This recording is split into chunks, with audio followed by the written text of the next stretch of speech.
Saudaraku yang dikasihi Tuhan Yesus, ya, saya berada di tengah-tengah ladang. Ya. Di kesempatan ini saya mengajak kita untuk mengamati para petani yang sedang bekerja. Dan kalau kita mengamati bagaimana kesabaran para petani, ya, dalam menanam tanaman mereka, ada yang berhasil, ada yang harus kecewa karena tanaman mereka tidak berhasil. Meski demikian, para petani tidak pernah berhenti, terus berusaha untuk menanam dengan kesabaran mereka, ya, atau dengan ketekunan mereka terus bekerja.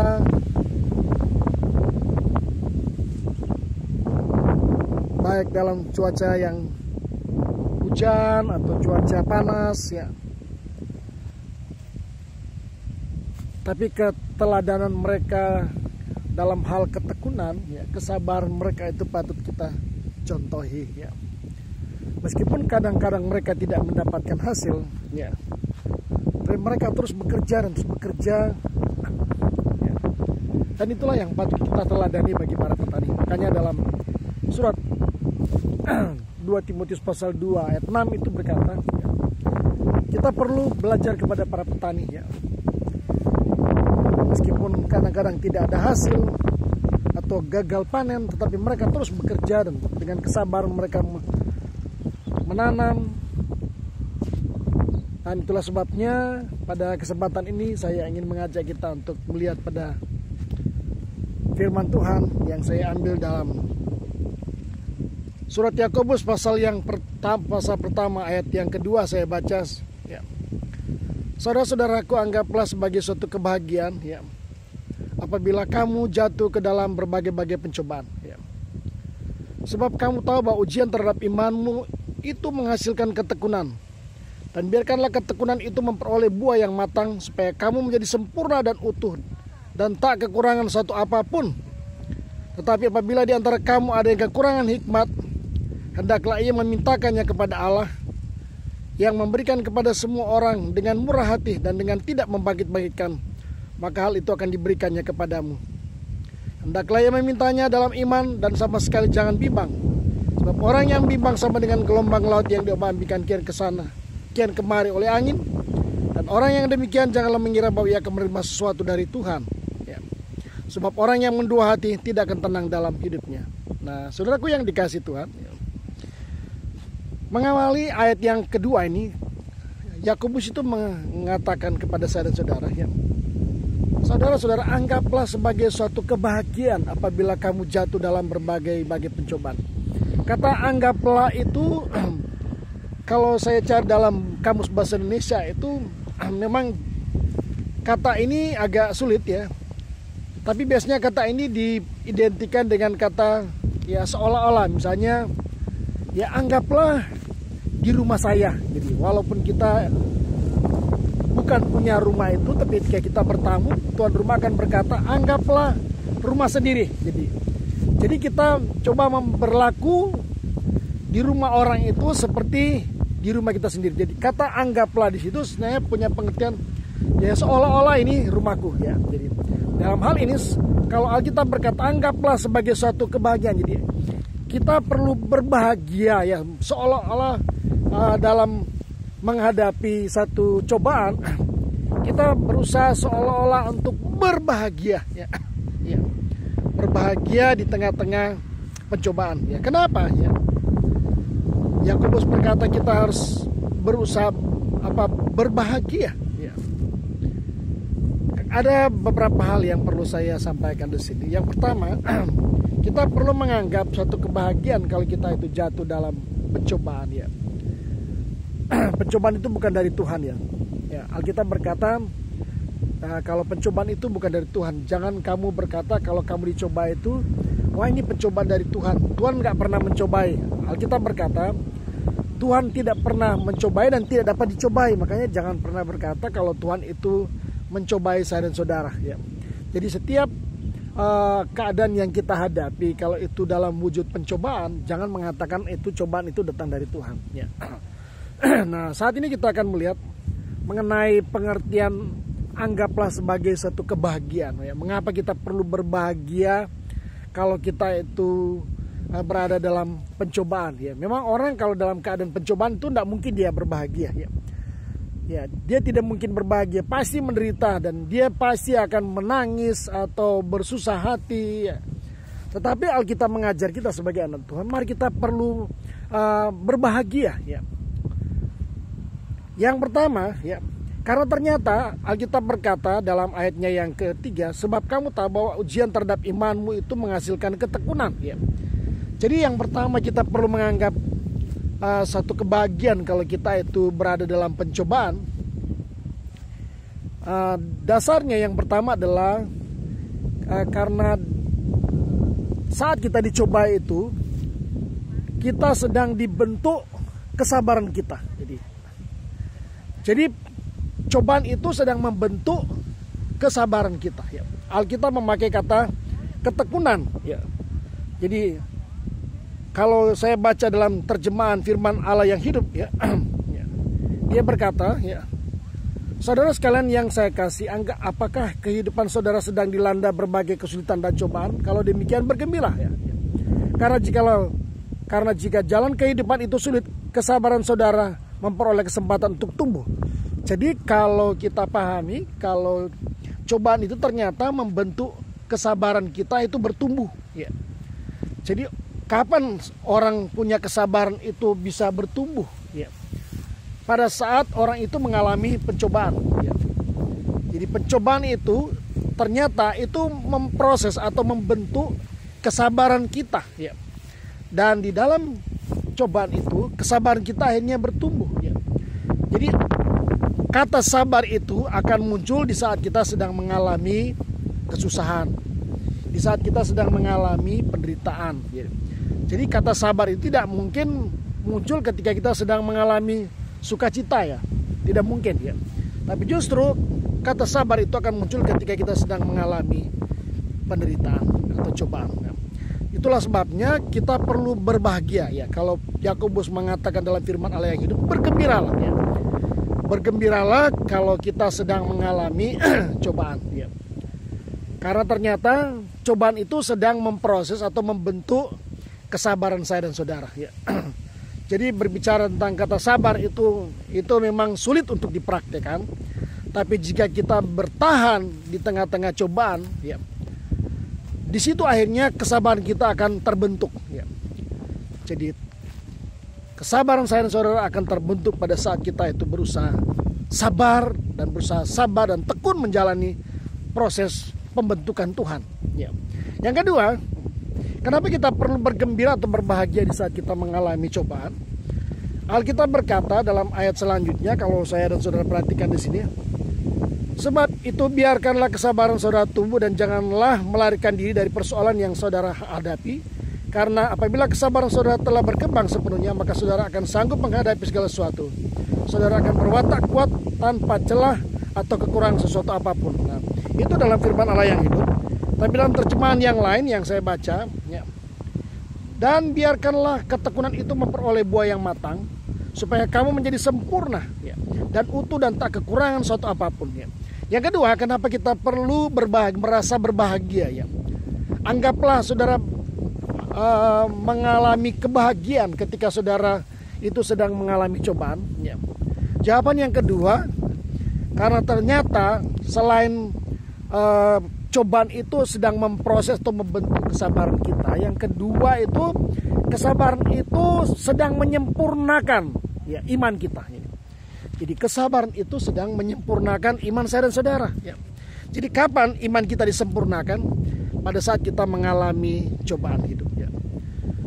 Jadi kita akan merasa iman kita itu tumbuh ketika kita sedang mengalami yang namanya cobaan.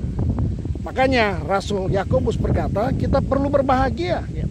Karena ternyata, ya, cobaan itu menyempurnakan iman saya dan saudara, ya. Dan di saat kita mengalami cobaan, disitulah iman kita akan bertumbuh menjadi sempurna. Ya.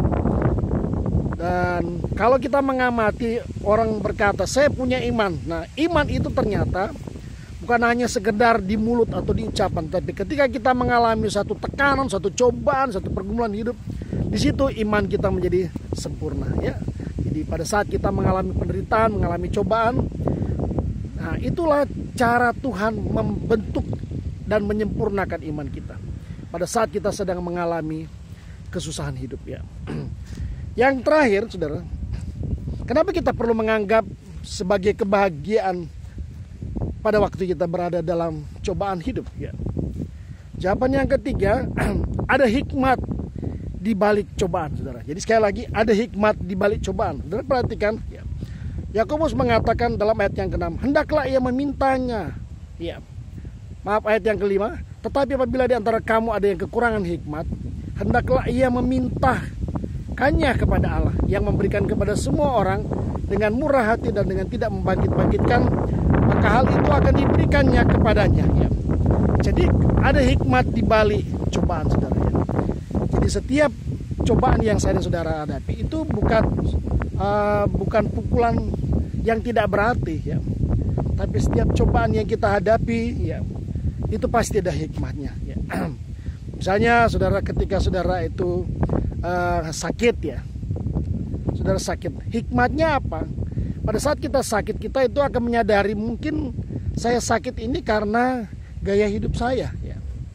Mungkin karena selama saya hidup, ya, gaya hidup saya itu tidak teratur, ya.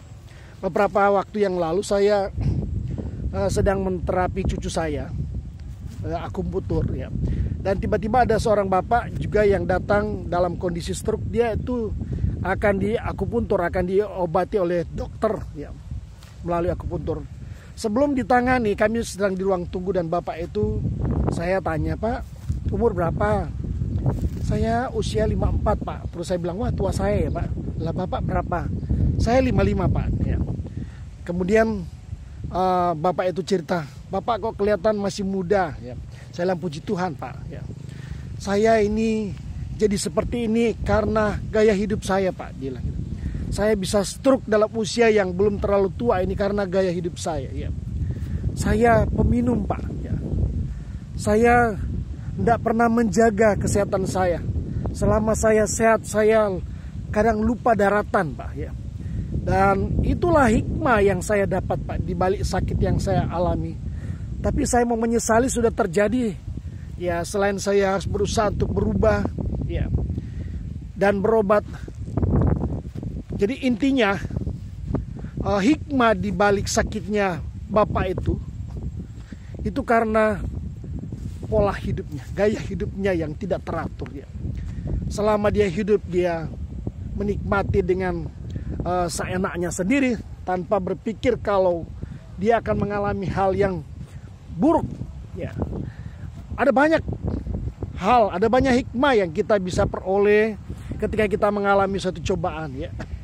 Jadi seperti saya katakan tadi, misalnya ketika kita sakit baru kita tahu, oh ternyata hikmahnya saya sakit supaya saya berubah atau mengubah pola hidup saya dan tidak seenaknya sendiri, ya.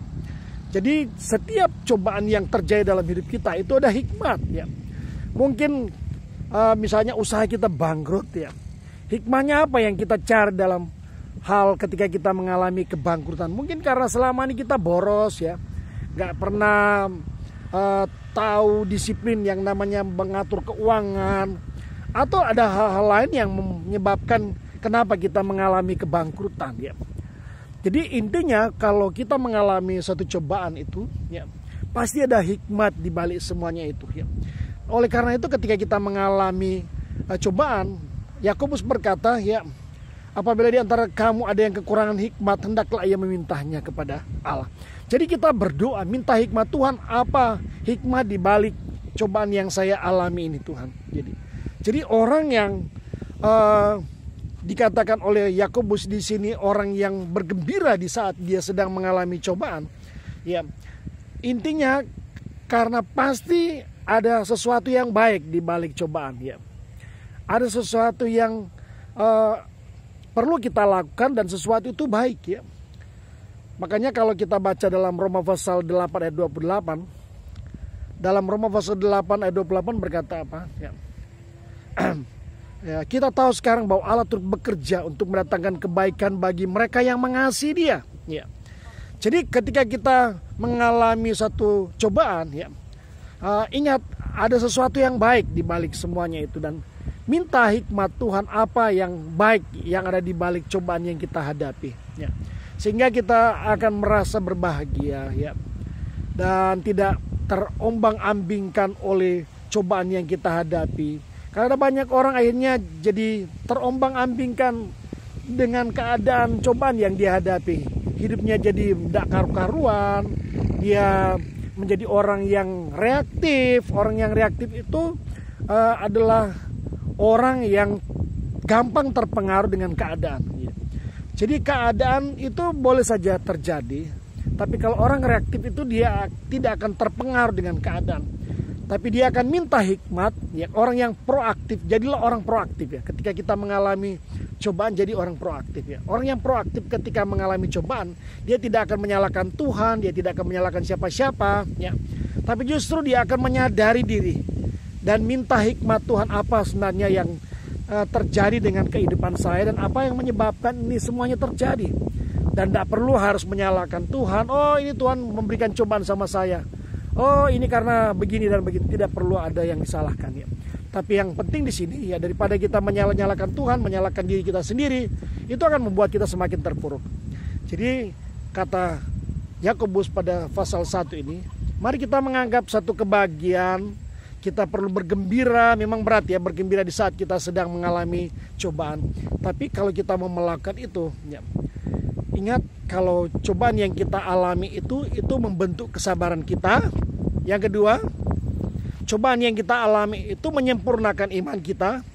Dan yang ketiga, ya, ada hikmat di balik setiap cobaan.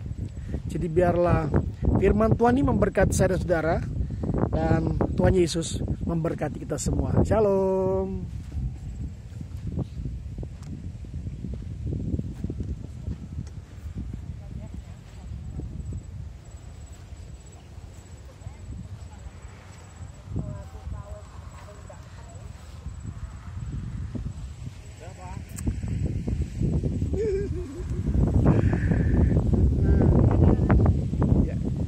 Inilah para bapak dan ibu yang sedang membersihkan berambang mereka, ya. Mereka dengan tekun, tabah, ya. Mari kita belajar kepada ketabahan mereka, ketekunan mereka bekerja, walaupun kadang-kadang gagal panen, tapi mereka tidak pernah berhenti bekerja, ya. Jadi belajar kepada para petani, ya. Mereka tetap teguh bekerja, ya, dan tidak pernah putus asa untuk mengharapkan hasil panen mereka. Tuhan Yesus memberkati kita semua. Shalom.